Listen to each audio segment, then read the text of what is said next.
ഇതുവരെ കണ്ടതൊന്നുമല്ല. ഇന്ത്യൻ രാഷ്ട്രീയത്തെ അടിമുടി ഉലയ്ക്കുന്നതായിരിക്കും രാഹുൽ ഗാന്ധിയുടെ അടുത്ത വെളിപ്പെടുത്തൽ എന്ന സൂചനകൾ വരുന്നുണ്ട്. കഴിഞ്ഞ വാർത്താ സമ്മേളനത്തിലും രാഹുൽ ആദ്യമേ പറഞ്ഞത് ഇത് ഹൈഡ്രജൻ ബോംബല്ലെന്നും ചില സൂചനകൾ മാത്രമാണ് എന്നുമായിരുന്നു. അപ്പോഴും ഹൈഡ്രജൻ ബോംബ് എന്ന സസ്പെൻസ് അതേപടി നിലനിർത്തുകയാണ് രാഹുൽ. അങ്ങനെയെങ്കിൽ അടുത്ത തവണ ഇപ്പോൾ നടത്തിയതിലും വലിയ വെളിപ്പെടുത്തലുകൾ ഉണ്ടാകും. ഉന്നത ഭരണകേന്ദ്രങ്ങളിൽ വലിയ പൊട്ടിത്തെറിയും അതിൻ്റെ ആഫ്റ്റർ എഫക്റ്റും വലിയ രീതിയിൽ അനുഭവപ്പെടുന്ന വെളിപ്പെടുത്തൽ തന്നെയാകും ഇനിയുള്ളത്. വോട്ടുകൊള്ളയ്ക്ക് വലിയ ഒരു സംഘടിത ശക്തിയും ബുദ്ധികേന്ദ്രവും ഉണ്ട് എന്നാണ് രാഹുൽ പറയുന്നത്. ഇത് ആരാണ് എന്ന സൂചന പോലും ഇപ്പോഴും രാഹുൽ നൽകിയിട്ടില്ല. പക്ഷേ പുതിയ വെളിപ്പെടുത്തലിൽ അത്തരം ബുദ്ധികേന്ദ്രങ്ങളെ കൂടി ലക്ഷ്യം വെക്കാനാണ് രാഹുൽ തയ്യാറെടുപ്പ് നടത്തുന്നത്. വോട്ടുകൊള്ളയുടെ മൂന്നാം ഘട്ട വെളിപ്പെടുത്തൽ ഇന്ത്യൻ രാഷ്ട്രീയത്തിലും പ്രത്യേകിച്ച് ഭരണകേന്ദ്രങ്ങളിലും ഉണ്ടാക്കാൻ പോകുന്ന പ്രതിഫലനം ചില്ലറയൊന്നുമായിരിക്കില്ല എന്ന് ഉറപ്പാണ്. കാരണം വെളിപ്പെടുത്തലുകളൊന്നും വെറും പൊള്ളയായ ആരോപണങ്ങളല്ല എന്നും എല്ലാത്തിനും ശക്തമായ തെളിവുണ്ട് എന്നും രാഹുൽ പറയുന്നുണ്ട്. റെക്കോർഡ് ചെയ്ത ശബ്ദ സംഭാഷണങ്ങളടക്കം പുറത്തുവിടുമെന്നാണ് സൂചനകൾ. ഇത് വോട്ടുകൊള്ളയ്ക്ക് പിന്നിലെ ബുദ്ധികേന്ദ്രങ്ങളെ തുറന്നു കാട്ടുന്നതായിരിക്കും. അതുവഴി ഉന്നത ഭരണകേന്ദ്രങ്ങളെ പ്രതിരോധത്തിലാക്കുന്നതായിരിക്കുമെന്ന് ഉറപ്പാണ്. അതിനർത്ഥം ഭരണവർഗത്തിന് ഈ വോട്ടു കവർച്ചയിൽ എല്ലാം പങ്കുണ്ട് എന്നും അത് ഏതൊക്കെ തരത്തിൽ ബന്ധപ്പെട്ട് കിടക്കുന്നു എന്ന് വെളിപ്പെടുത്തും എന്ന് തന്നെയാണ്.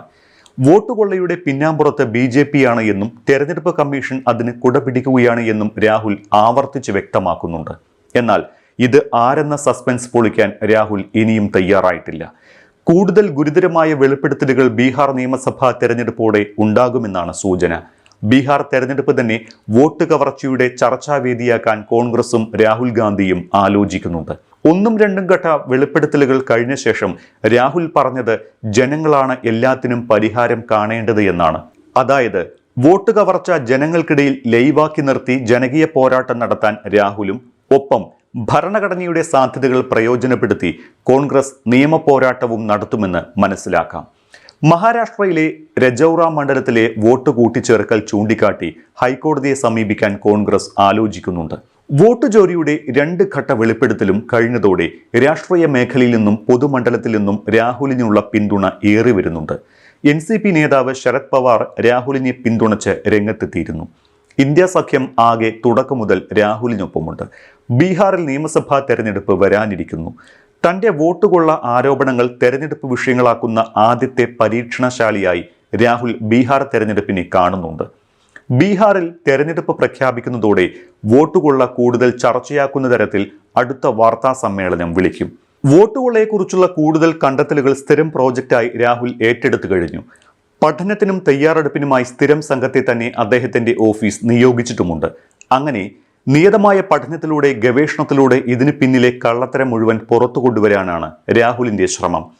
രണ്ടാം ഘട്ട വെളിപ്പെടുത്തലിൽ രാഹുൽ പ്രധാനമായും ഉന്നമിട്ടത് കർണാടകയിലെ വോട്ട് നീക്കലും മഹാരാഷ്ട്രയിലെ വോട്ട് കൂട്ടിച്ചേർക്കലുമായിരുന്നു. ലോക്സഭാ തെരഞ്ഞെടുപ്പിൽ കോൺഗ്രസ് വലിയ മുന്നേറ്റം നടത്തിയ രജൌറ മണ്ഡലത്തിൽ നിയമസഭാ തെരഞ്ഞെടുപ്പിൽ പരാജയപ്പെട്ടതാണ് കോൺഗ്രസ് ചർച്ചാ വിഷയമാക്കുന്നത്. ഈ പരാജയത്തോടെയാണ് വലിയ അന്വേഷണങ്ങളിലേക്ക് രാഹുൽ കടന്നതും. ലോക്സഭാ തെരഞ്ഞെടുപ്പിൽ രജൌറ മണ്ഡലത്തിൽ കോൺഗ്രസിന് 58,349 വോട്ടുകളുടെ ലീഡ് ഉണ്ടായിരുന്നു. എന്നാൽ 5 മാസങ്ങൾക്ക് ശേഷം നടന്ന നിയമസഭാ തെരഞ്ഞെടുപ്പിൽ 3054 വോട്ടുകൾക്ക് പരാജയപ്പെടുകയും ചെയ്തു.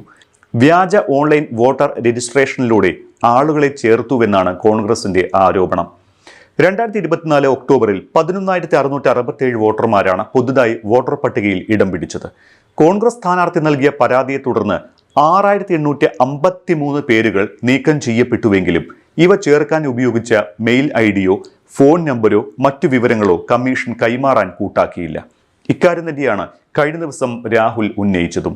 വ്യാജ ലോഗിൻ ഐഡികൾ ഉപയോഗിച്ച് വോട്ട് ചേർക്കുകയും നീക്കം ചെയ്യുകയും ചെയ്യുന്നുണ്ട് എന്നും എന്നാൽ ഈ ഐഡികളുടെ വിവരങ്ങൾ ചോദിച്ചാൽ കമ്മീഷൻ നൽകുന്നില്ല എന്നുമാണ് രാഹുലിന്റെ ആരോപണം. തെരഞ്ഞെടുപ്പ് കമ്മീഷന്റെ പ്രവർത്തനങ്ങൾക്ക് സമാന്തരമായ ഒരു സംവിധാനം രൂപപ്പെടുത്തി ഉദ്യോഗസ്ഥരെ സ്വാധീനിച്ചും ഭീഷണിപ്പെടുത്തിയും വോട്ടർ പട്ടികയിൽ കൃത്രിമം കാട്ടിയെന്ന ആരോപണം തെളിവുകളോടെ അവതരിപ്പിക്കാനുള്ള ശ്രമത്തിലാണ് രാഹുൽ. തെരഞ്ഞെടുപ്പുകളുടെ കാവൽക്കാരനായ തെരഞ്ഞെടുപ്പ് കമ്മീഷണർ ഉണർന്നിരുന്ന് വോട്ടുകൊള്ള നടത്തുകയായിരുന്നുവെന്നാണ് രാഹുലിന്റെ പരാമർശം. പുലർച്ചെ എഴുന്നേറ്റ് ഉണർന്നിരുന്ന് സെക്കൻഡുകൾ കൊണ്ട് വോട്ട് ഡിലീറ്റ് ചെയ്ത് വീണ്ടും കിടന്നുറങ്ങും. ഇതായിരുന്നു രാഹുലിന്റെ വെളിപ്പെടുത്തൽ. ഈ പ്രവർത്തനങ്ങളെല്ലാം നടക്കുന്നത് വ്യാജ ഐഡികൾ ഉപയോഗിച്ചാണ് എന്നും രഹസ്യ കോൾ സെന്ററുകളാണ് ഈ തട്ടിപ്പിന്റെ കേന്ദ്രങ്ങളെന്നും രാഹുൽ വ്യക്തമാക്കിയിട്ടുണ്ട്. പക്ഷേ ഇതിന് പിന്നിൽ പ്രവർത്തിക്കുന്ന ബുദ്ധികേന്ദ്രങ്ങൾ ആരൊക്കെയെന്ന് വെളിപ്പെടുത്താൻ അദ്ദേഹം തയ്യാറായിട്ടില്ല. കാത്തിരിക്കാനാണ് രാഹുൽ ആവശ്യപ്പെടുന്നത്. എല്ലാ തെളിവുകളോടും കൂടെ വോട്ട് കൊള്ളക്കാരെ പുറത്തു കൊണ്ടുവരുമെന്ന് അദ്ദേഹം പറയുമ്പോൾ അത് ഭരണവർഗത്തിലെ ഉന്നത നേതൃത്വത്തിലായിരിക്കും ചെന്നെത്തുക എന്ന് ഉറപ്പാണ്. അതിനായുള്ള കാത്തിരിപ്പിലാണ് ഇന്ത്യൻ ജനാധിപത്യം ഇപ്പോൾ. അതേസമയം രാഹുൽ ഉന്നയിച്ച ഒരു ആരോപണത്തിന് പോലും വസ്തുതാപരമായി മറുപടി നൽകാൻ ഇപ്പോഴും BJPക്കോ തെരഞ്ഞെടുപ്പ് കമ്മീഷനോ സാധിച്ചിട്ടില്ല. ഇപ്പോഴും മറ്റ് വിഷയങ്ങൾ പറഞ്ഞ് രാഹുലിനെ രാജ്യവിരുദ്ധനാക്കാനും പാകിസ്ഥാൻ അനുകൂലിയാക്കാനുമൊക്കെയാണ് BJP ശ്രമിക്കുന്നത്. അർബൻ നക്സൽ പരാമർശം അതിന് തെളിവാണ്. വോട്ടുകൊള്ള വിഷയത്തിൽ ജൻസിയുടെ പിന്തുണ തേടിയ രാഹുൽ അരാജകത്വം സൃഷ്ടിക്കാനും നേപ്പാളിലെയും ബംഗ്ലാദേശിലെയും സാഹചര്യം സൃഷ്ടിക്കാനുമാണ് ശ്രമിക്കുന്നത് എന്നുമാണ് BJPയുടെ വിമർശനം. ഇതുവഴി രാഹുൽ ഗാന്ധി അർബൻ നക്സലാകാനാണ് ആഗ്രഹിക്കുന്നത് എന്നുകൂടി പറഞ്ഞ് രാഹുലിനെ വ്യക്തിപരമായി കടന്നാക്രമിക്കുകയാണ് BJP ചെയ്യുന്നത്. രാഹുലിന്റെ ആരോപണങ്ങൾ അപ്പാടെ നിഷേധിക്കുകയാണ് തെരഞ്ഞെടുപ്പ് കമ്മീഷൻ. കർണാടകയിലെ അലന്ത് മണ്ഡലത്തിലെ വോട്ടർ പട്ടികയിൽ നിന്ന് 6018 വോട്ടർമാരെ നീക്കാൻ ഓൺലൈനായി അപേക്ഷ ലഭിച്ചിരുന്നുവെങ്കിലും 24 എണ്ണം മാത്രമാണ് അംഗീകരിച്ചത് എന്ന് കമ്മീഷൻ പറയുന്നു.